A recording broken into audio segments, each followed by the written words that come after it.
بسم الله الرحمن الرحيم وقرن في بيوتكن ولا تبرجن تبرج الجاهلية الأولى وأقمنا الصلاة وآتينا الزكاة وأطعنا الله ورسوله إنما يريد الله ليذهب عنكم الرجس أهل البيت ويطهركم تطهيرا.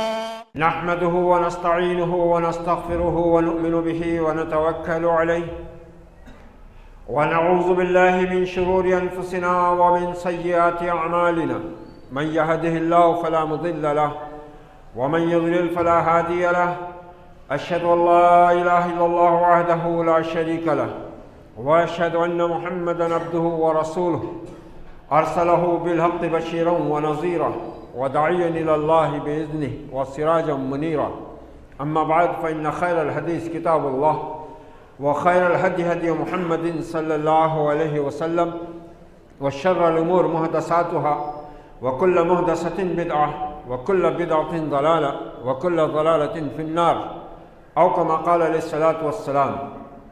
أيها المؤمنون والمؤمنات، قال الله عز وجل في كتابه الكريم: أعوذ بالله السميع العليم من الشيطان الرجيم، بسم الله الرحمن الرحيم. يا أيها الذين آمنوا اتقوا الله حق تقاته ولا تموتن إلا وأنتم مسلمون. وقال ربكم: يا أيها الناس اتقوا ربكم الذي خلقكم من نفس واحدة وخلق منها زوجها وبث منهما رجالا كثيرا ونساء واتقوا الله الذي تساءلون به والأرحام إن الله كان عليكم رقيبا.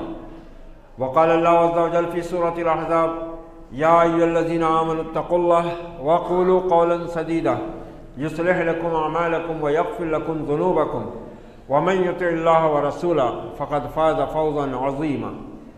وعن عبد الله بن عمرو رضي الله تعالى عنه قال: قال رسول الله صلى الله عليه وسلم: الدنيا كلها متاع وخير متاع الدنيا المرأة الصالحة أو كما قال عليه الصلاة والسلام. رواہ مسلم. صدق اللہ العظیم. محترم خواتین و حضرات، موجودہ دور میں اسلام اور مسلمانوں کے تعلق سے جو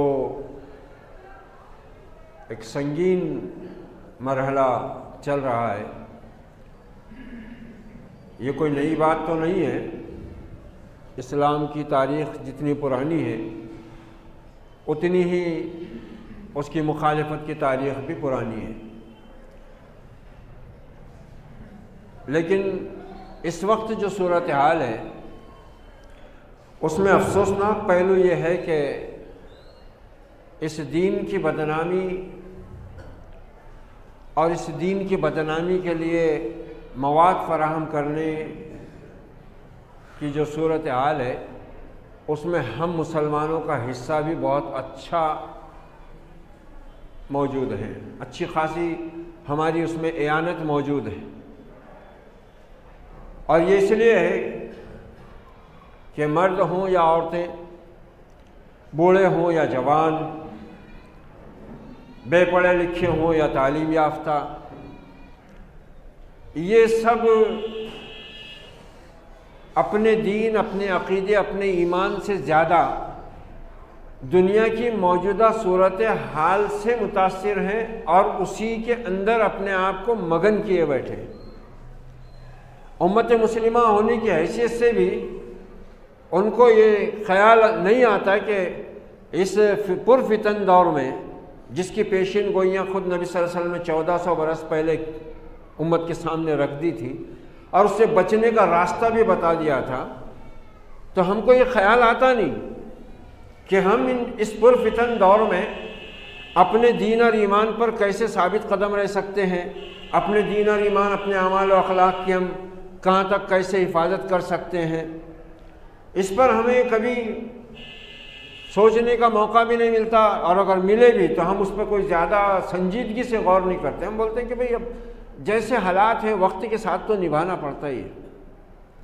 حالانکہ وقت کے ساتھ نباہ کرنے کا مطلب یہ نہیں ہوتا کہ ایک مومن اپنے دین اور ایمان سے مداہنت اور اپنے دین اور ایمان کا سودا کر لے، یہ ہرگز نہیں ہوتا۔ اس کی اجازت قیامت تک بھی کسی کو نہیں ہے۔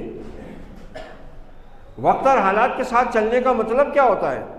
وقت اور حالات کے ساتھ چلنے کا مطلب یہ ہوتا ہے کہ ہم ایسی جگہوں اور ایسے معاملات میں اپنے آپ کو داخل نہ کریں پہلے تو جہاں ہم کو دین اور ایمان کے لالے پڑتے ہوں۔ اگر خدا نخواستہ اضطراری کوئی کیفیت پیدا ہوتی ہے تو اس کا حل شریعت میں موجود ہے کہ کبھی اضطرار کی کوئی کیفیت پیدا ہو جائے اور انسان کو کسی گناہ پر مجبور کر دیا جائے تو اس صورت میں ایک مومن کو کیا کرنا چاہیے، اس کا حل موجود ہے شریعت میں، قرآن میں بتا دیا گیا ہے، احادیث کے ذریعے واضح کر دیا گیا ہے، صحابہ کی تاریخ کے ذریعے ہمارے سامنے سب موجود ہے، مگر ہم ان سب چیزوں کی پرواہ نہیں کرتے۔ آج جو فتنہ دنیا کو اپنے لپیٹ میں لیے ہوئے ہے وہ دو طرح پر ہے۔ ایک سب سے بڑا فتنہ ہے سود کا۔ پوری عالمی معیشت یہود سود خور کے پنجے میں ہے اور اس نے پوری دنیا کو اپنی گرفت میں لیا ہوا ہے۔ اس کو اسلام نے اتنا حرام قرار دیا کہ بھوک سے مرنے والے کو سور کا گوشت کھانے کی اجازت دے دی، مگر اس کی اجازت کہیں نہیں۔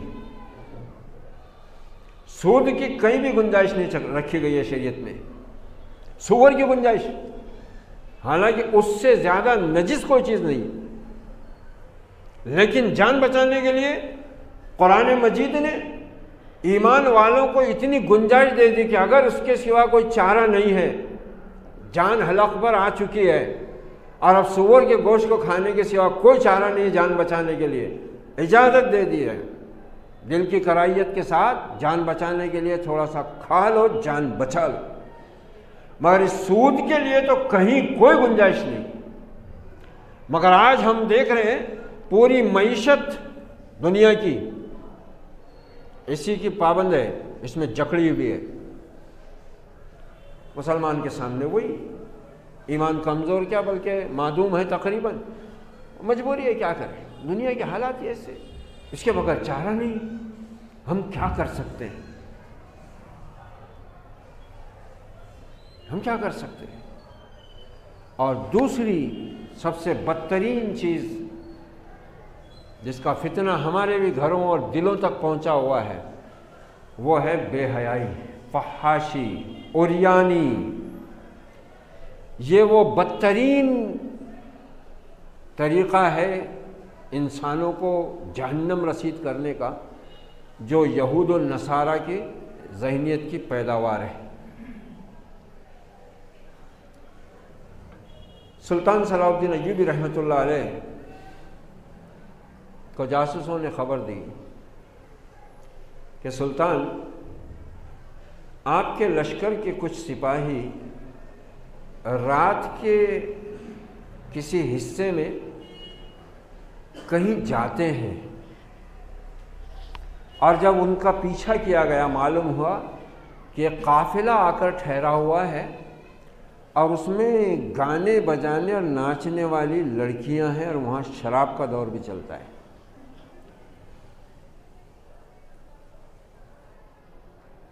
سلطان نے کہا کہ اگر یہ بات ہے تو تمام جنگی مہم ابھی روک دی جائے اور سب سے پہلے اس کا تدارک کیا جائے، اور میں خود اس سلسلے میں ہر طرح کی کوشش کروں گا۔ سلطان بھیس بدل کر، اچھا یہ بات یاد رہے، سلطان صلاح الدین ایوبی رحمۃ اللہ علیہ کے اندر جہاں اور خوبیاں صلاحیتیں تھیں وہاں دو خوبیاں بھی بہت زبردست تھیں۔ ایک تو بھیس بدلنے میں بہت ماہر تھے سلطان، ایسا بدلتے تھے کہ ان کے قریب کا آدمی بھی ان کو پہچان نہ سکے، اور آواز بدلنے کے ماہر تھے، ایسی آواز بدل کر بات کرتے تھے کہ رات دن آواز سننے والا بھی دھوکہ کھا جائے، اور اس لحاظ سے وہ لشکر میں اپنا ایک باقاعدہ رعب داب قائم رکھتے تھے، پہچان نہیں سکتا تھا کوئی کہ رات ہمارے پاس میں جو آدمی بیٹھا تھا وہ خود سلطان صلاح الدین ایوبی رحمۃ اللہ علیہ تھے۔ اللہ نے بڑی خوبیوں اور صلاحیتوں سے نوازا تھا اس فاتح بیت المقدس کو۔ سلطان نے کہا، جب پورا جائزہ لیا، تحقیق کی، اس کا تاریخی جملہ ہے سلطان صلاح الدین ایوبی کا۔ انہوں نے کہا تھا اپنے لشکریوں سے کہ آج کے بعد یہ صہیونی اور یہ صلیبی ہمارے سامنے میدان میں بہت کم آئیں گے۔ اب انہوں نے جنگ کا دوسرا میدان اختیار کر لیا ہے، جس سے امت کو بچانا انتہائی ناگزیر ہے، ورنہ سارا کام ختم ہو جائے گا۔ سلطان نے اپنی زندگی تک اور ان کے تربیت یافتہ لوگوں نے اپنے عہد تک تو اپنی سی کوشش کی، مگر یہ کوششیں اتنی خطرناک تھی یہود و نصارہ کی کہ ان پر بعد میں مسلمان حکمراں روک نہیں لگا سکے، اور یہ فتنہ اس امت کی ایک ایک اکائی کے اندر پہنچ گیا۔ اور وہ کیا تھا؟ وہ تھا نوجوانوں کو جنسی بیرا روی میں لگا دینا۔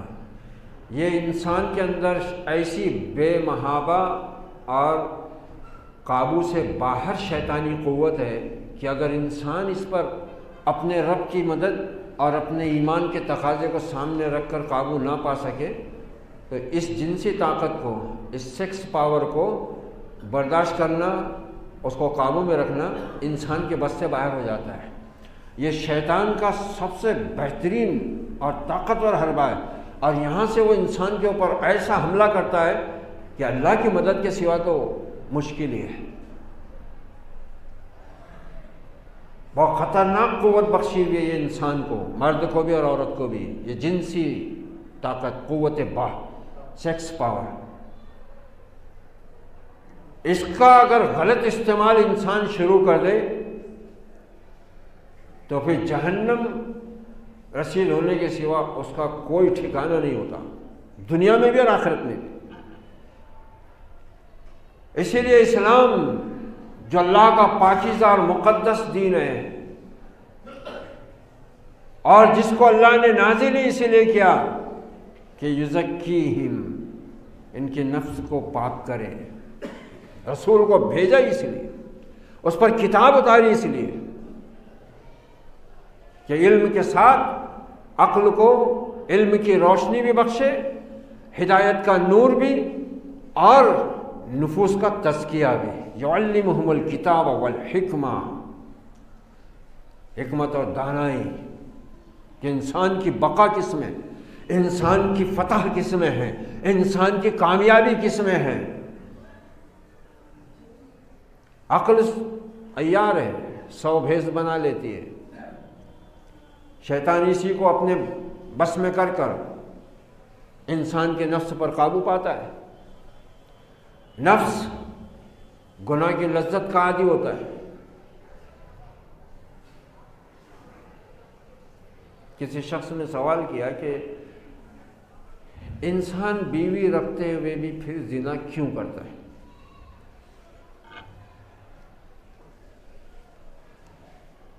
ایک جوان العمر آدمی نے سوال کیا تھا مجھ سے، کیوں جب بیوی موجود ہے اور نبی نے بھی فرما دیا کہ جب کسی اجنبی عورت کا حسن تمہیں متاثر کرے تو فوراً اپنی بیوی کے پاس پہنچ جاؤ، کیونکہ اس کے پاس بھی وہ سب کچھ موجود ہے۔ لیکن پھر بھی بولے انسان یہ سب ہوتے ہوئے بھی کیوں اجنبی عورت کی طرف مائل ہوتا ہے اور زنا کی طرف بڑھتا ہے؟ تو اس کے 2 سبب ہو سکتے ہیں۔ میں نے تو اس کو ایک ہی سبب بتایا، میں نے کہا اس کا سبب صرف ہے نفس کی لذت گناہ۔ نفس کو جو گناہ کی لذت ہے نا وہ ابھارتا ہے۔ ان النفس لامارۃ بالسوء، یہ جو نفس ہے یہ آدمی کو برائی پر آمادہ کرتا ہے، برائی پر ابھارتا ہے، اور شیطان اس کے لیے پھر ماحول کو سازگار کرتا ہے۔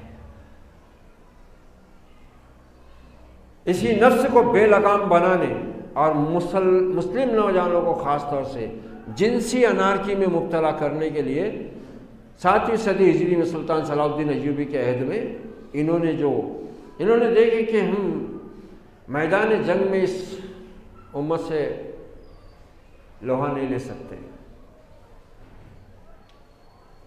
کیونکہ بہرحال وہ مسلمان تھے، مومن تھے، اور ایک اچھے خاصی ان کے اندر دین اور ایمان کی غیرت اور قوت موجود تھی، اور پھر اسلام کی برکت سے، ایمان کی برکت سے، اللہ تعالیٰ کی رحمت اور اس کی تائید و نصرت سے وہ بہرحال ایک قوت اپنے اندر رکھتے تھے جو میدان جنگ میں فتح کا سبب بنتی تھی۔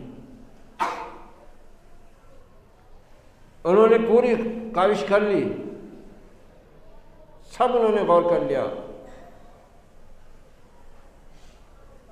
اور یہ شیطانی دماغ رکھنے والا شخص تھا ہرمن یہودی۔ اس نے بتایا تھا یہ راستہ اپنی قوم کو اور صلیبیوں کو کہ اگر ان پر قابو پانا ہے، ان کی ایمانی طاقت کو توڑو، ان کے ایمان کی قوت کو توڑو، ان کے اپنے دین سے جذبے کو کمزور بناؤ، اور ان کو اس لذت میں فنا کرو۔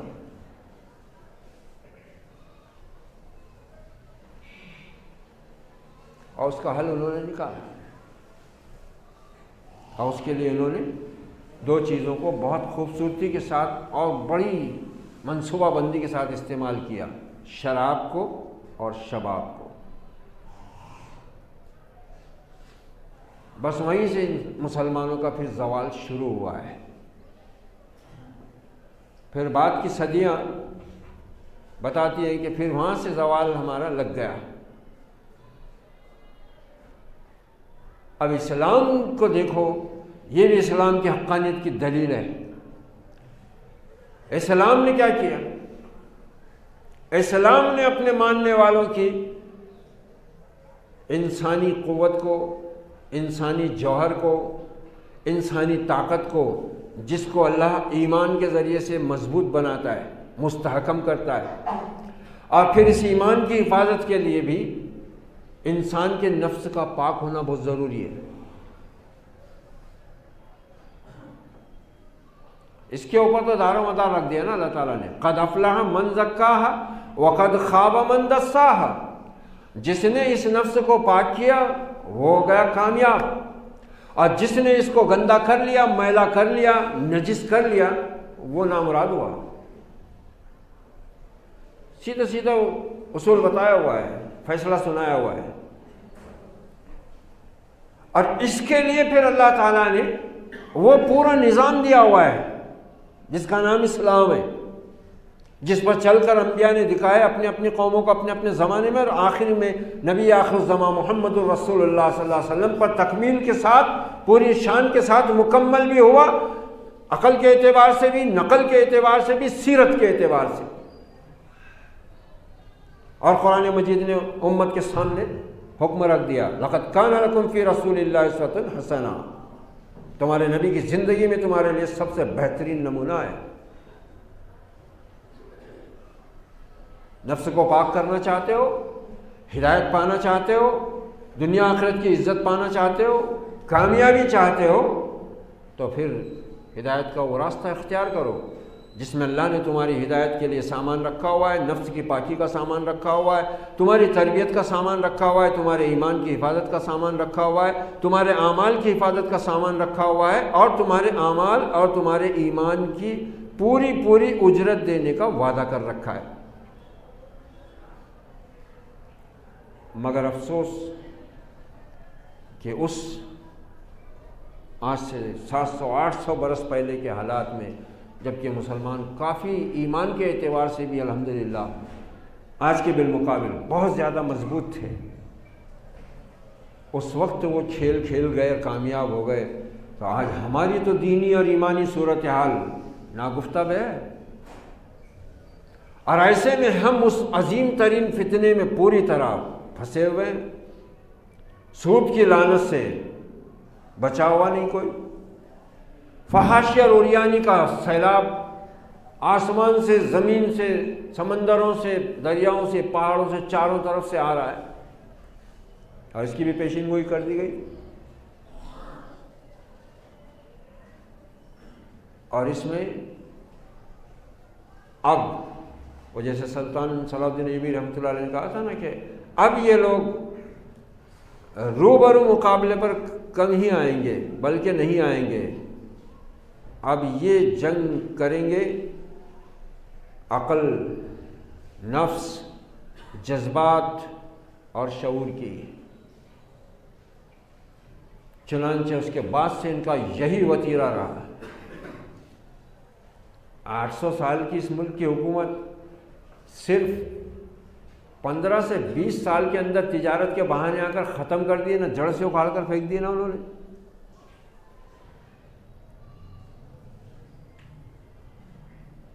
800 ساڑھے 800 برس کی حکومت مسلمانوں کی، تو بہت بڑی جنگیں تھوڑی ہوئی، تاریخ اٹھا کے دیکھو، بہت بڑی بڑی اور بہت خطرناک جنگیں نہیں ہوئی یہاں پر انگریزوں کے ساتھ مسلمانوں کی۔ انہوں نے یہ کام کیے ہی نہیں، بعد میں وہ سلطان کے کہنے کے مطابق بعد میں وہ آئے ہی نہیں اس طرح سامنے، وہ اسی راستے سے آئے۔ اور یہاں تو ان کو 2 راستے ملے، ایک تو مسلمانوں کے لیے ان کی جو منصوبہ بندی تھی وہ تھی، پھر یہاں کی دوسری قوموں کو اور مسلمانوں کو انہوں نے مقابلے میں کر دیے۔ ورنہ اس ملک کی تاریخ ہندو مسلم فساد سے پاک ہے۔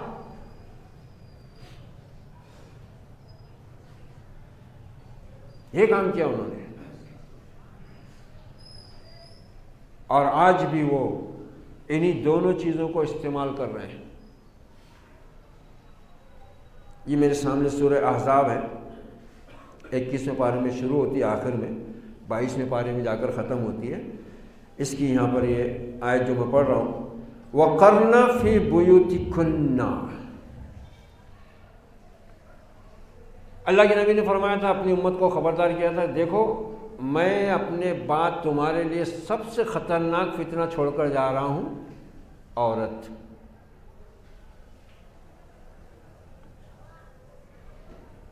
اس عورت کو آپ نے فتنہ بھی کہا ہے، حبالت الشیطان، شیطان کا جال بھی ہے یہ، لیکن اسی عورت کے بارے میں آپ کا ارشاد بھی ہے، وہ حدیث جو میں نے خطبے کے شروع میں پڑھی ہے، مسلم کی روایت، حضرت عبداللہ ابن عمر رضی اللہ تعالیٰ عنہ جس کے راوی ہے کہ الدنیا کلھا متاع وخیر متاع الدنیا المرأۃ الصالحہ، یہ دنیا پوری کی پوری ایک قیمتی متاع ہے، پونجی ہے، سرمایہ ہے اور نعمت ہے، لیکن ان ساری نعمتوں میں، ان ساری فائدے کی چیزوں میں سب سے قیمتی چیز اگر کوئی ہے تو وہ نیک اور صالح عورت ہے۔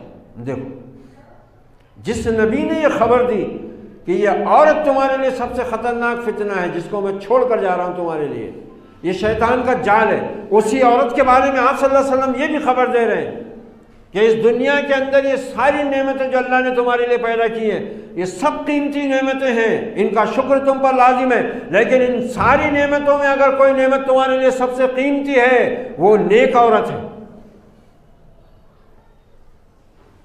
اور اسی لیے حکم دیا گیا تھا وَقَرْنَ فِي بُيُوتِكُنَّ، اپنے گھروں میں ٹک کر رہو۔ اس کو سمجھ لو ذرا، عورت سب سے خطرناک فتنہ، عورت دنیا کی سب سے قیمتی چیز۔ نبی اکرم صلی اللہ علیہ وسلم کو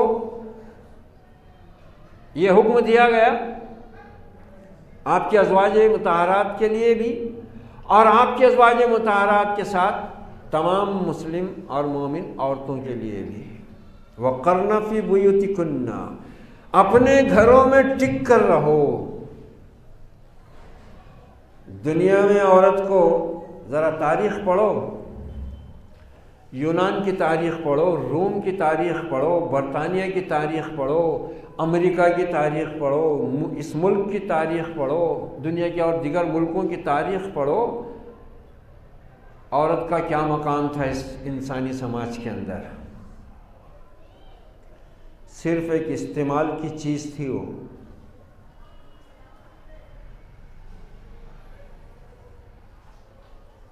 صرف ایک استعمال کی چیز تھی، اور آج کے ماحول اور آج کی اصطلاح کے مطابق یوز اینڈ تھرو، استعمال کرو پھینکو۔ اس پر جس طرح کا جو چاہے ظلم کرو، اس کی کہیں سنوائی نہیں۔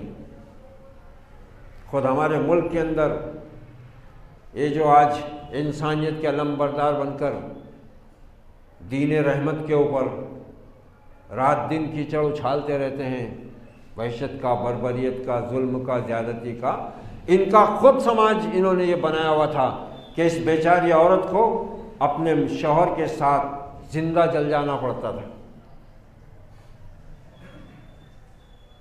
اور آج بھی ہمارے ملک کے اس مشرکانہ ماحول میں بیواؤں کی جو صورتحال ہے، اس کو دیکھو ذرا، انسان کے رونگٹے کھڑے ہو جاتے ہیں۔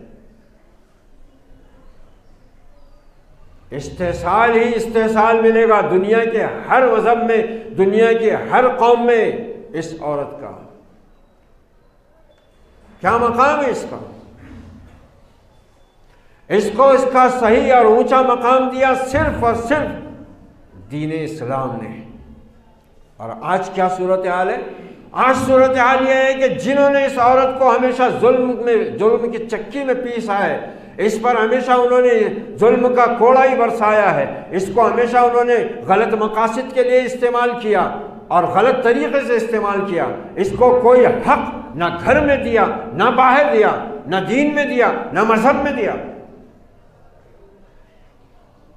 آج وہ قومی اسلام پر نکتہ چینی کر رہی ہیں کہ یہ مذہب عورتوں پر ظلم کرنے والا مذہب ہے، مرد کو طلاق کا حق دے کر عورت پہ ظلم کیا گیا ہے۔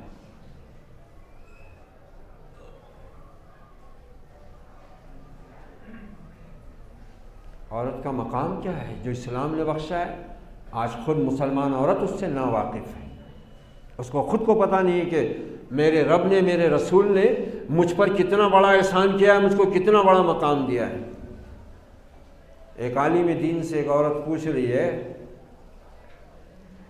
کہ مولانا، اسلام نے مردوں کو اتنا بڑا حق دے دیا، عورت کو کچھ نہیں دیا، شوہر کا حق عظیم ہے، مرد کو عورت پر برتری دے دی گئی، الرجال قوامون علی النساء کہہ کر۔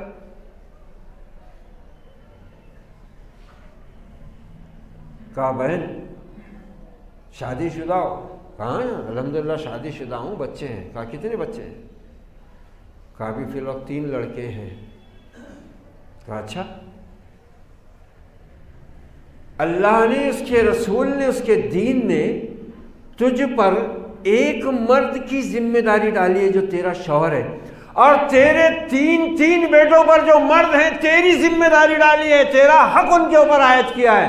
بول کس کا حق زیادہ ہے؟ کس کو حق زیادہ ہے؟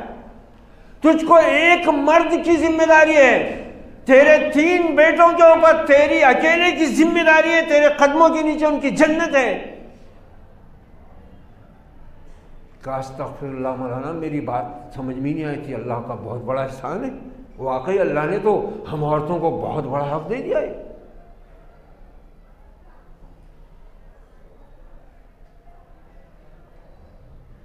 یہ عورت کا مقام، یہ عورت کا مقام ہے جو اسلام نے اس کو بخشا ہے، اور وہ چاہتا ہے کہ عورت گھر میں ٹک کر رہے، وہ گھر کی پاسباں ہے، وہ گھر کی مالکن ہے، اس کا ایک مقام ہے، اس کی عزت ہے، اس کے حقوق ہیں، اور ان کی ادائیگی اور ان کی پاسداری کا سختی کے ساتھ حکم دیا گیا۔ آخری وصیتوں میں بھی یہی وصیت شامل ہے نماز کے ساتھ ساتھ، استوصوا بالنساء خیرا، عورتوں کے معاملے میں میری بھلائی کی اور اس نے سلوک کی، تاکیدی وصیت کو قبول کرو، استوصوا بالنساء خیرا، عورتوں کے ساتھ بھلے طریقے، وعاشروہن بالمعروف، عورتوں کے ساتھ دستور کے مطابق پرسکون زندگی گزارو۔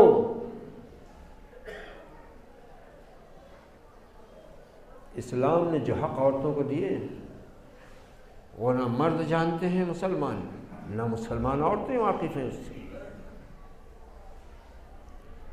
اس سے واقف ہوئے، نہ اس کو جاننے کی کوشش کی، اور دوسری طرف دنیا کے حالات میں اس طرح پھنسے اور اپنی دینی جہالت، اپنے دین سے غفلت، اللہ کی اطاعت اور ذکر سے غفلت، نبی کی سیرت اور شریعت سے غفلت، اپنے دین اور ایمان کے تقاضوں سے غفلت نے ان کو دنیا کے فتنے میں پوری طرح پھنسا دیا۔ اور اب اس عورت کو تعلیم کے نام پر، ترقی کے نام پر، سیاست کے نام پر انہی مسلمانوں نے کہاں لا کر کھڑا کیا ہے جہاں سے اسلام اس کو ہٹاتا ہے تاکہ اس کی عزت، آبرو، عصمت، عفت سب محفوظ اور برقرار رہے۔ نہیں ہے مسلمان، نہیں کر رہے ہیں۔ نہیں ڈال دیا انہوں نے کالجوں میں اپنی کنواری لڑکیوں کو، جو نیٹ اور سیٹ کا ایگزام دیتے دیتے دیور اور جیٹ کا بھی ایگزام دے رہی ہیں۔ سینکڑوں کی تعداد میں مسلمان لڑکیاں غیروں کے ساتھ بھاگ کر مرتد ہو گئی ہیں۔ کون ذمہ دار ہے اس کا؟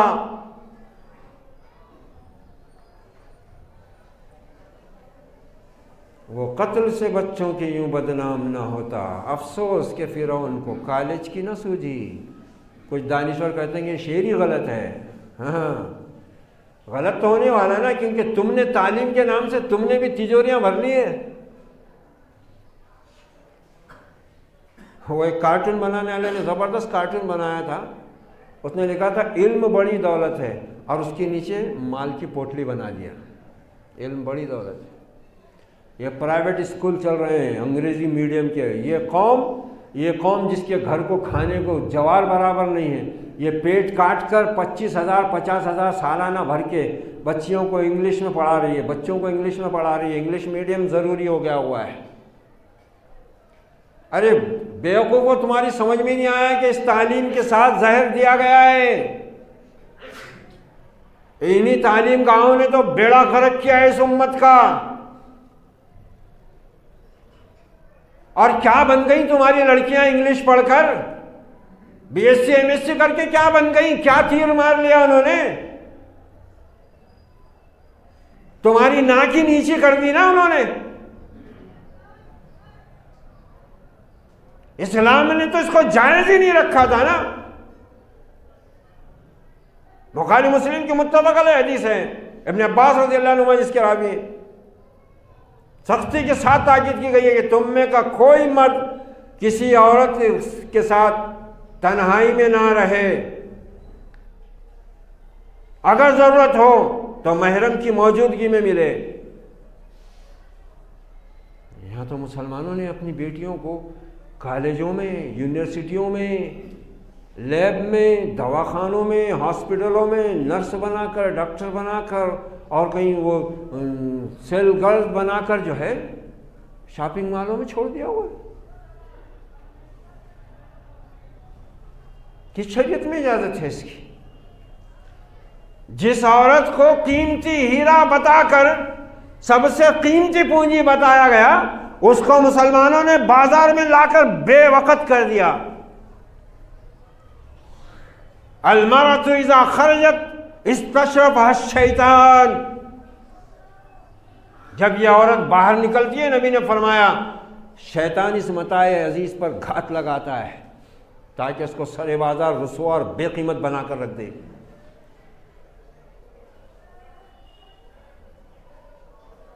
عورت کا مقام، یہ آیت جو میں پڑھ رہا ہوں، 4 چیزیں اس میں۔ پہلی چیز یہ ہے، پہلی چیز ہے یہ وَقَرْنَ فِي بُيُوتِكُنَّ، ایک مومنہ عورت کو، ایک مسلمان عورت کو جہاں تک ہو سکے اپنے گھر میں ٹک کر رہنا چاہیے۔ پورے بازار مسلمان عورتوں سے بھرے ہوئے،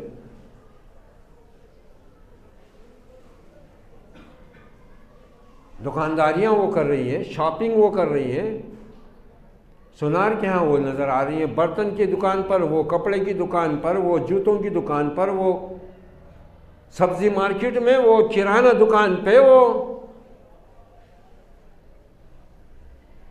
قرآن تو کہہ رہا ہے اہل ایمان، یہاں سے شروع ہی ہو رہا ہے معاملہ پورا، یہ پورے دو تین رکوع پورے اسی پر ہے کہ نبی اپنی بیویوں سے اور مسلمان عورتوں سے کہہ دو۔ پہلا حکم یہی تھا۔ آج مسلمانوں نے اس کو پوری ڈھٹائی، بے حیائی کے ساتھ، پوری بے شرمی کے ساتھ توڑا ہوا ہے، اور دیندار طبقہ بھی شامل ہے اس میں، یا تو تعلیم کے نام پر یا ترقی کے نام پر۔ نکالو، ارے یہی تو یہود چاہتے ہیں، یہی تو ان کا منصوبہ ہے 700 برس پہلے بنایا ہوا۔ عورت کو باہر نکالو، یہ آلہ ہے، اس کے ذریعے جتنا بے حیائی اور گمراہی کا بازار گرم ہو سکتا ہے، فتنہ بھڑک سکتا ہے، اتنا کوئی اور چیز نہیں۔ اس ناقص العقل عورت کو آزادی کا نام پر، تعلیم کے نام پر، انسانی حقوق کے نام پر باہر کر دیا گیا اور اس کو ننگا کر دیا گیا۔ اس کے کپڑے اتارتے رہے، کم کرتے رہے۔ مرد 3 پیس میں اوپر کا کالر کا بٹن بھی لگا کے بیٹھا ہوا ہے، اور اس کا پورا گریبان اور پیچھے سے پورا حصہ کھلا ہوا ہے، کپڑے کے نام پر 3 انچ کی پٹی لگی ہوئی ہے۔ کیوں ہو رہا ہے؟ کیوں کیا گیا ہے؟ اور خصوصاً ہمارے اس ملک میں تو الحمدللہ عورتوں کے ساتھ جو ظلم و استحصال تھا وہ تھا، لیکن کم سے کم جو خاندانی لوگ ہوتے تھے، چاہے وہ مشرک اور کافر کیوں نہ ہو، ان کے یہاں پر بہن بیٹی کو پردے میں رکھنے کا رواج تھا، پردے میں رکھنے کا رواج تھا، کپڑے پورے پہنائے جاتے تھے۔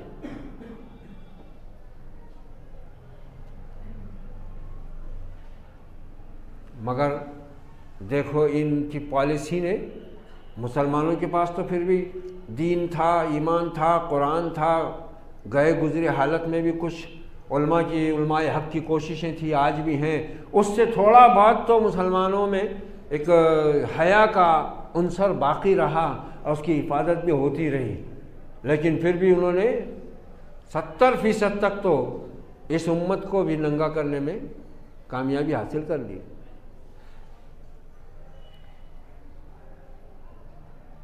غیر مسلم ہمارے ملک کے بہت پہلے نہیں، آج سے 70 سال، بہت 80 سال پہلے تک ہمارے ملک کے غیر مسلم لوگ، مختلف فرقوں کے جو ہیں، وہ اپنی بیٹی، بیوی، بہن کو اس دور کی فلموں میں جس میں کوئی عریانیت بھی نہیں تھی، اس میں کام کرنے نہیں دیتے تھے، غیر مسلم۔ مگر جب سیکولرزم آیا، انہوں نے 3 طرف سے حملہ کیے۔ ایک طرف سے سیکولرزم لائے سیاست میں، ملکی نظام میں، دوسری طرف سے بے حیائی، عریانیت، اور تیسری طرف سے تعلیم، اور تعلیم کو جوڑ دیے پیٹ سے، جتنی بڑی ڈگری پاؤ گے اتنا بڑا پیکیج میں سال، 25 لاکھ، 50 لاکھ ریس لگا دی گئی۔ وہ عورت جس کو شوہر کے محفوظ ہاتھوں میں دیا گیا نکاح کر کے، اس کو یہ سبق پڑھایا گیا کہ مرد کی محتاج نہیں رہنا، سسرال والوں کے دباؤ میں نہیں رہنا، اچھی طرح پڑھا، سروس پہ بھیجو، اسکول میں بھیجو، پنچایت میں بھیجو، آفسوں میں بھیجو، دواخانوں میں بھیجو، فیکٹریوں میں بھیجو، کارخانوں میں بھیجو، مال شاپ میں بھیجو، ڈی مارٹ میں بھیجو، تاکہ سسرال والے اور شوہر بھی اپنا بڑاپن نہ دکھا سکے۔ وَقَرْنَ فِي بُيُوتِكُنَّ، اے نبی ان سے کہہ دو کہ اپنے گھروں میں ٹک کر رہیں، یہ ان کا اصل مقام ہے۔ یہیں پر ان کی عزت، ان کی آبرو، ان کا حق، ان کا مرتبہ، ان کی عظمت محفوظ رہے گی۔ مگر پٹی پڑھائی گئی اور تعلیم کے نام پر کالج اور اسکولوں کا میدان ایسا کھولا گیا اور اس کو پیٹ سے جوڑ کر ریس لگا دی گئی، اور ادھر نوجوانوں کے اندر یہ شیطانیت بھری گئی، یہ شادی بیاہ کرنا، بال بچوں کے بکھیڑے پالنا ہے بیکار چیز ہے۔ آدمی کو کھلا آزاد رہنا چاہیے، کماؤ موج کرو، جہاں موقع ملے منہ مار لو، بات ختم۔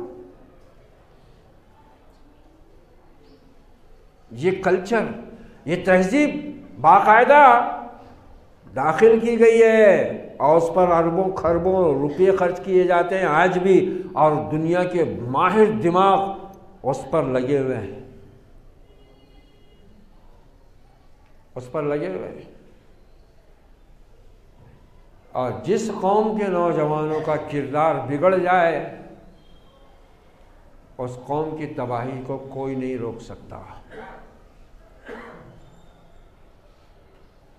وہی جواں ہے قبیلے کی آنکھ کا تارا، ضرب ہے جس کی کاری، جوانی ہے بے داغ۔ مگر شاعر نے آج کے دور میں کیا کہا ہے؟ یوں حسن کے جلووں نے بگاڑا ہے نظر کو، اب پاک کسی قلب کا دامن نہیں ملتا۔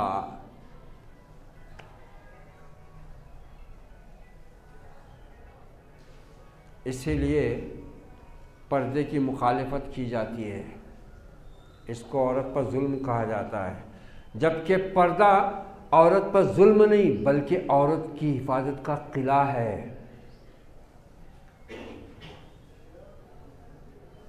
قلعہ ہے وہ۔ پردہ جہالت اور دقیانوسیت نہیں، پردہ بالکل عین روشن خیالی اور ترقی کا ذریعہ اور زینہ ہے، مگر اس کو جہالت بتایا گیا، اس کو ترقی کی راہ میں رکاوٹ بتایا گیا، اور مسلمان عورتوں نے اتار کر پھینک دیا اس کو۔ کیوں پھینکا؟ اسی شاعر نے پھر مرچی لگا دی ہے، حضرت اکبر الہ آبادی رحمۃ اللہ علیہ نے۔ بے پردہ کل نظر آئیں جو چند بیویاں، اکبر زمین میں غیرت قومی سے گڑ گیا، پوچھا جو ان سے آپ کا پردہ وہ کیا ہوا، کہنے لگی کہ عقل پہ مردوں کی پڑ گیا۔ اسی لیے تو اکبر کے شعر پسند نہیں آتے نا، دینداروں کو نہیں پسند آتے، ان کے بھی اوپر بیٹھتی ہو۔ اچھا ایک طرف یہ کریں، دوسری طرف نوجوانوں کا حال کیا کرے؟ وہ علامہ بتا رہے ہیں۔ اکبر نے ہری مرچ لگائی لونگی، علامہ نے تیجا لال والی۔ علامہ کیا بولتے ہیں؟ شیخ صاحب بھی تو پردے کے کچھ حامی نہیں، مفت میں کالج کے لڑکے ان سے بدزن ہو گئے، وعظ میں فرما دیا کل آپ نے یہ صاف صاف، پردہ آخر کس سے ہو جب مرد ہی زن ہو گئے۔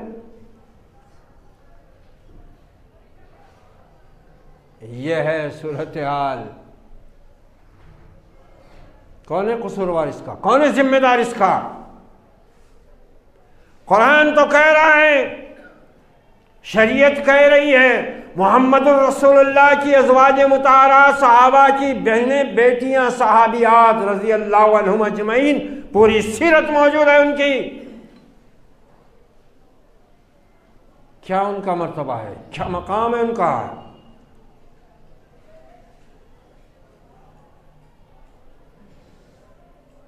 ارے اسلام ابھی آغاز ہوا ہے، محمد الرسول اللہ صلی اللہ علیہ وسلم ابھی بھی گھبرا کر پریشان ہو کر غار حرا میں آ کر بیٹھتے رہتے ہیں کہ میرے اوپر یہ کتنا بڑا بھاری بوجھ ڈال دیا گیا، کیسے کروں گا، اس قوم کو میں کیا بتاؤں گا،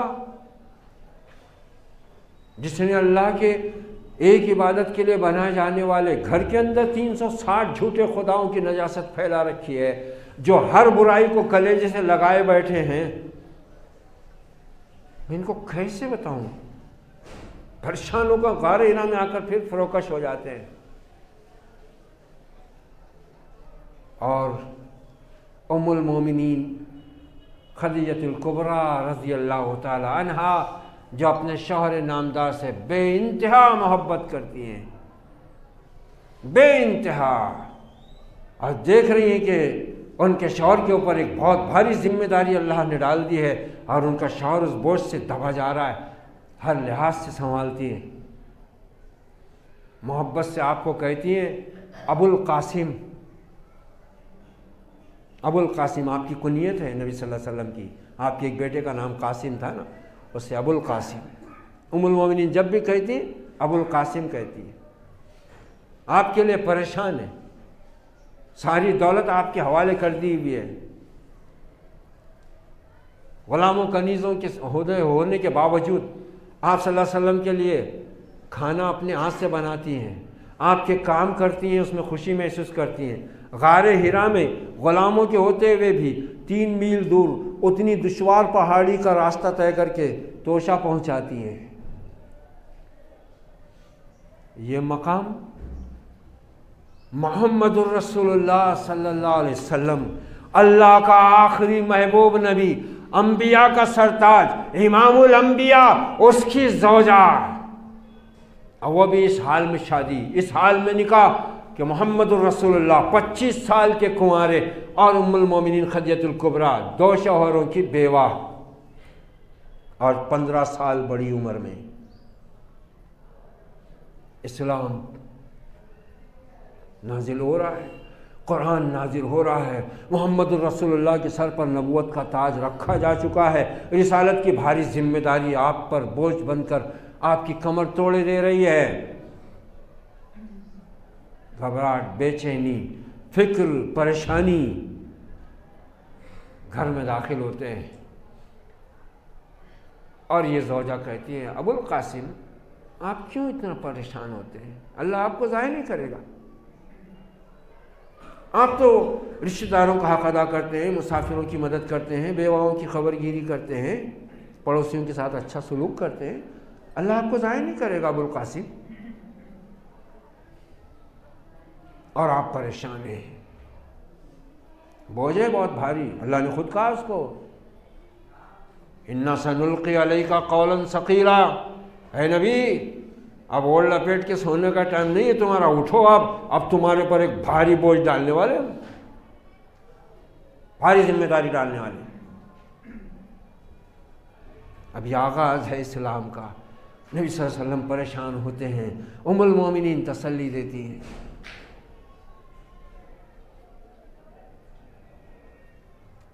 اسلام نے، اور ابھی تو اسلام نازل ہو رہا ہے، ابھی تو کوئی حقوق تو بیان ہوئے ہی نہیں، ابھی شوہر کا حق آیا نہیں، بیوی کا حق آیا نہیں، کچھ نہیں، ابھی تو خالی بتایا جا رہا ہے اللہ کے سوا کوئی معبود نہیں ہے، آخرت آنے والی ہے، اور میں انہی باتوں کی خبر دینے کے لیے رسول بنا کر بھیجا گیا ہوں۔ 3 ہی باتیں بول رہے ہیں ابھی تو کچھ حرام نہیں ہے، حلال نہیں ہے، کچھ بھی نہیں بول رہے ابھی۔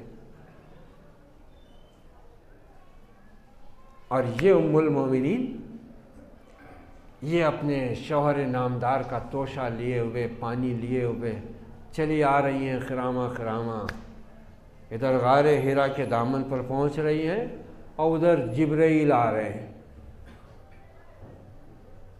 ادھر سے جبرائیل اتر رہے ہیں، اور آ کر اللہ کے رسول سے کہہ رہے ہیں یا رسول اللہ، یہ آپ کی زوجہ خدیجہ آ رہی ہیں، شاید ساتھ میں توشہ ہے اور پانی وغیرہ ہے، اللہ انہیں سلام کہتا ہے،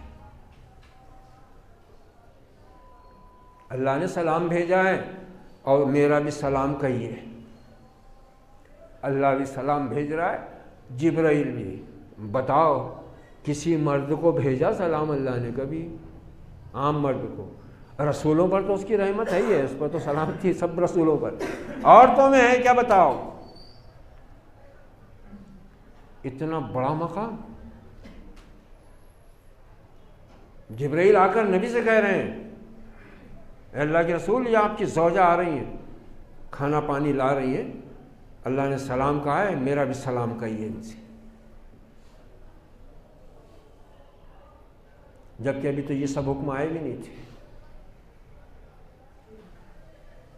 تو اسلام نے آپ رضی اللہ عنہا ام المومنین خدیجہ الکبریٰ کردار کی اتنی پاکیزہ تھیں کہ مکہ کے لوگ طاہرہ بولتے تھے، پاک عورت، جبکہ ابھی تو اسلام کے احکام کچھ بھی نہیں تھے، اور اس پاک عورت کو اللہ نے وہ صلہ دیا کہ اپنے نبی کی آخری نبی کی زوجہ بنایا، قیامت تک آنے والے مسلمانوں کی ماں بنا دیا،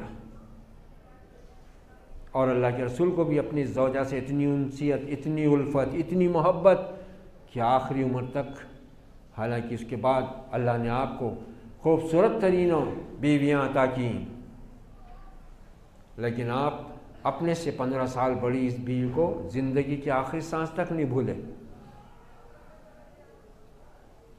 یہ نبی کی سیرت کیا بتا رہی ہے؟ عورت کے ساتھ کیسا سلوک ہو،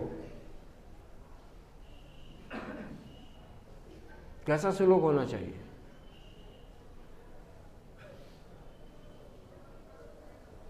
یہ کرنا فی بیوتکن، گھروں میں ٹک کر رہو۔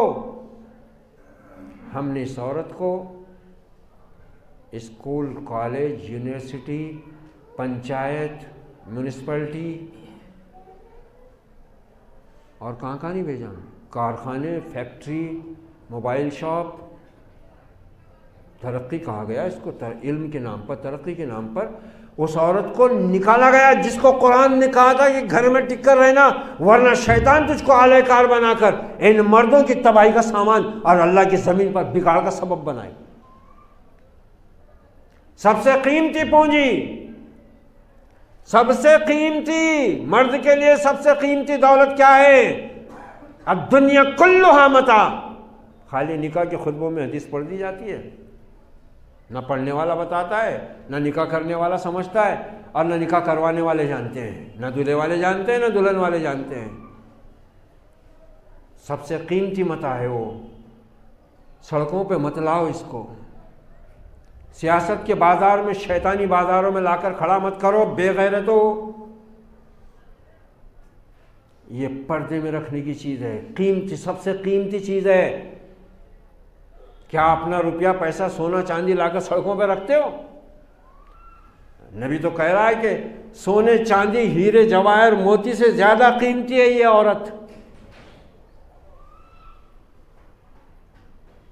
اس کو یوں رسوا نہ کرو۔ وَقَرْنَ فِي بُيُوتِكُنَّ، اسلام میں عورت کا مقام، یہ پہلا ہی ٹکڑا ہے۔ ابھی آگے پھر دوسرا حکم ہے، اس پر انشاءاللہ آئندہ خطبے میں گفتگو کریں گے۔ اللہ تعالیٰ سے دعا ہے کہ اللہ ہمیں موجودہ دور کے ان فتنوں، ان سازشوں سے کما حقہ واقف ہونے کے ساتھ ان سے بچنے کی ہمت اور توفیق بھی عطا فرمائے۔ اللہ ہماری ماؤں، بہنوں، بیویوں، بیٹیوں کی عصمت و عفت و پاک دامنی کی حفاظت فرمائے۔ اس دور پرفتن میں اللہ رب العزت ہمیں اس پیٹ کے فتنے اور اس نفس کے فتنے سے اور اس زبان کے فتنے سے اور اس جنس کی لذت کے فتنے سے ہم سب کی حفاظت فرمائے۔ ہمیں اپنا فرض منصبی یاد کرنے، سمجھنے کی توفیق عطا کرے۔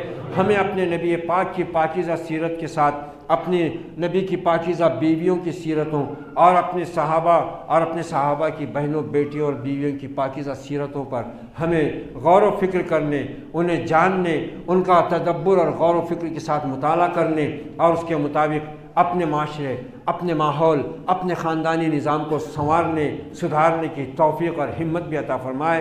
اقول قولی ھذا واستغفر اللہ لی ولکم ولسائر المسلمین فاستغفروہ انہ هو التواب الرحیم۔ ورب کریم وصلی اللہ علی النبی وعلی آلہ واصحابہ اجمعین والعاقبۃ للمتقین۔ والسلام علیکم ورحمۃ اللہ وبرکاتہ۔